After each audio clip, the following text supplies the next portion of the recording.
দেশবাসী, আমরা যারা নির্বাচন করে নিজেদের মধ্যে যন্ত্রণার দাবানল জ্বালিয়ে ফেলেছি। আচ্ছা বলুন তো, আপনাদের প্রতি আমার আকুল আবেদন রেখে কথাটি বললাম, লালমনিরহাট কোন দেশে? এটা কি বাংলাদেশে না ভারতে? আচ্ছা দেখুন, এটা যদি লালমনিরহাট বাংলাদেশেই হয়, তাহলে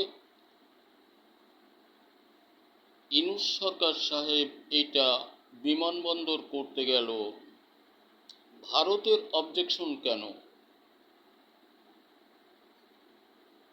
বলেন? যারা নির্বাচন চাচ্ছেন তাদের প্রতি আমি দৃষ্টি আকর্ষণ করছি, লালমনিরহাট যদি বাংলাদেশ সীমান্ত হয়, বাংলাদেশের এরিয়া হয়, তো অবশ্যই অফকোর্স মাস্ট। তাহলে ভারতের বা মোদিবাবুর অবজেকশন কেন ওখানে বিমানবন্দর করা যাবে না? কি পেয়েছেন আপনারা দেশটাকে? কি করতে চান বলুন তো?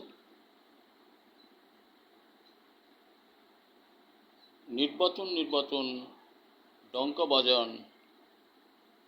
নির্বাচন করবেন কিসের উপর? গণতন্ত্র কোথায়? আপনার গণতন্ত্র কোথায়? গণতন্ত্র আবার এই সরকার ডক্টর ইউনূস সাহেবকে দিয়ে গরিষ্ঠ করুন। গুড় আদাসেন না, যতটুকু দেখেন ওজন আছে, কালো হলেও মিষ্টি আছে। অর্ধ শতাব্দী অধিক কাল গণতন্ত্রের মাথায় বাড়ি দিয়েছেন আমরা সকলে, আমি, আপনি, সে, আরেকজন, ও, সে, সকলে। দেশটাকে সংস্কার করতে দেন। ডক্টর ইউনূস সাহেব আছেন, উনি থাক। লালমনিরহাট এমন অনেক জায়গায়, চট্টগ্রাম সহ মোংলা বন্দর, কি করেছিলেন উনি? ট্রেন পর্যন্ত ঢোকাইছিলেন, উনার আর্মি মোতায়েন দিয়েছিলেন। উনি লক্ষ লক্ষ মানুষ, 38 লক্ষ মানুষের চাকরি দিয়েছিলেন এদেশে। শুধু পরিবর্তন হতে বাধ্য একটি জিনিস, সেটা হলো পতাকা। বোধ করি হয়ে যেত এতদিন। আর এই মুহূর্তে যদি কোনো না কোনো শক্তি উপনীত হন, তাহলে ওই শক্তি হাজার হাজার বছর কেটে যাবে। বোধ করি নির্বাচনের কোনো কথা বা গণতন্ত্রের কোনো স্বাদ আচ্ছাদন কেউ করবে না, বা কথাও মুখে আনবে না। কোথায় পেয়েছেন এসব? ভেবে দেখুন। তা আমাদের শান্তি ও সুখের জন্য ডক্টর ইউনূস সাহেব, যিনি সারা পৃথিবীর সম্পদ হিসেবে অধিষ্ঠিত হয়েছেন, আপনি আমি কোথায়? তার মতো মানুষকে অশ্রদ্ধা করেও কথা বলি আমরা, মানায় না, এটা মানায় না।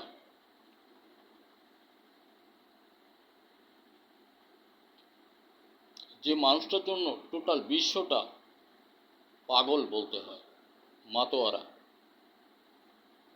আপনি আমি কি করছি? আমাদের জ্ঞান হয় না? অজ্ঞান অন্ধের মতো নিজেদের পায়ে কুঠার মারবার জন্য আবার ওতপ্রোত অবস্থায় মাথা উত্তোলন করতেছি। দীঘার ভরি এই সকল বুদ্ধিমান মানুষদের বিবেকহীন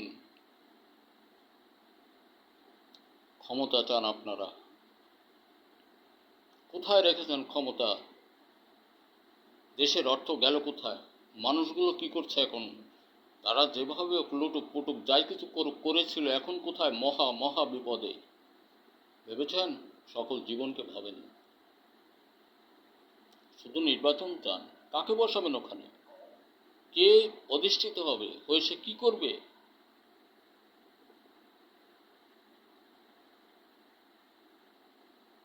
ডক্টর ইউনূস সাহেব যতদিন হায়াতে বেঁচে থাকবেন, ততদিন দ্বিতীয় কেউ নির্বাচনের কথা না বলার জন্য আমি ধন্যবাদ জ্ঞাপন করলাম। আর কেউ জ্ঞাপন করলে, নির্বাচন করার দলগত উদ্যত হলে উনি ভুল করবেন, স্মরণ রাখবেন কথাটা। আমরা গায়ের মানুষ, মূর্খ মানুষ, যতটুকু বললাম, যতটুকু বুঝি অতটুকুই। আপনার জায়গা, আপনি চাষ করবেন, ফসল উৎপাদন করবেন, আমার অবজেকশন কোথায়? কেন, কোন কারণে আমি অবজেকশন দেব? ওই জমিটা আমার না, ও জমি আপনার, আপনি ওখানে যা খুশি করতে পারেন।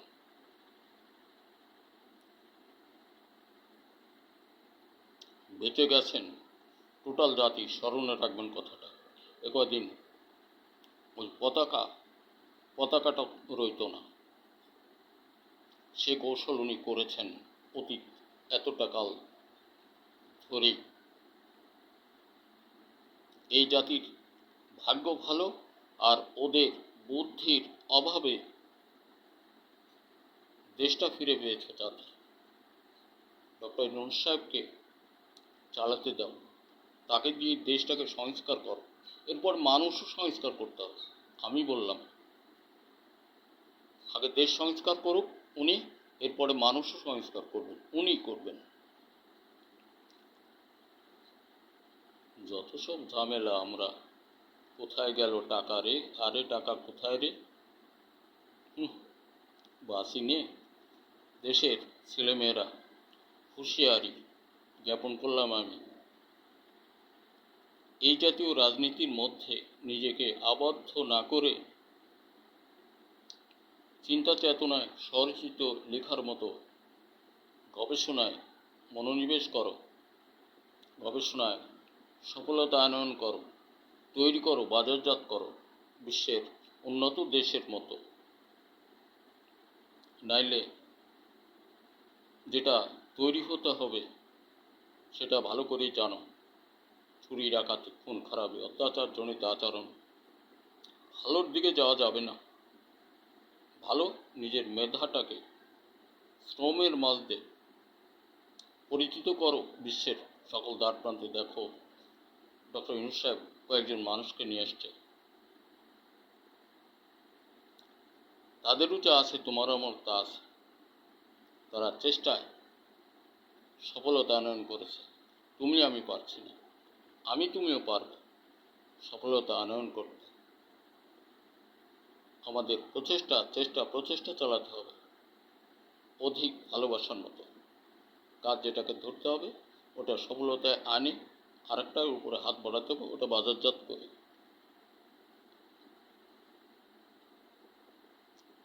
বন্ধুরা আমার, আমরা দেশটাকে সংস্কার করার জন্য সুযোগ দেই ডক্টর ইউনূস সাহেবকে। যে কয় বছর লাগুক, 10 লাগুক, 20 লাগুক, 5 লাগুক, ওনার হায়াত পর্যন্ত এই দেশ জাতি বিশ্বে উন্নত জাতি, উন্নত শিরে উন্নয়নশীল দেশ হিসেবে পরিগণিত হবে, চোরের দেশ হিসেবে নয়। দেশময় সকল কৃষক বন্ধু, আমরা ফসল উৎপাদনতে বিস্তুত হব না। এ কারণে আমরা যাই কিছু করি না কেন, তামাম বিশ্বের সকল মানুষের অন্য সহযোগিতার মহা চাবি আপনার আমার সকল কৃষকের হাতে। আমাদের লাজ নেই, শরম নেই, যেমনই থাকি ওনাদের অন্ন আমাদের জোগাতে হবে। কেউ না ভুলে বাংলাদেশ সংস্কার না হোক, এটা আমরা কেউ চাইব না। আমরা চাইব বাংলাদেশ সংস্কার হতে হবে ডক্টর ইউনূস সাহেবের হাতে। উনি আছেন তাই অগণিত মায়ের কোল জুড়ে সন্তান সন্ততি বেঁচে আছে, নাইলে এ কদিন পানি ঠুয়ে যেত। লক্ষ লক্ষ কত মানুষ যেত, বা কোটি কোটি, ঠিক ছিল না।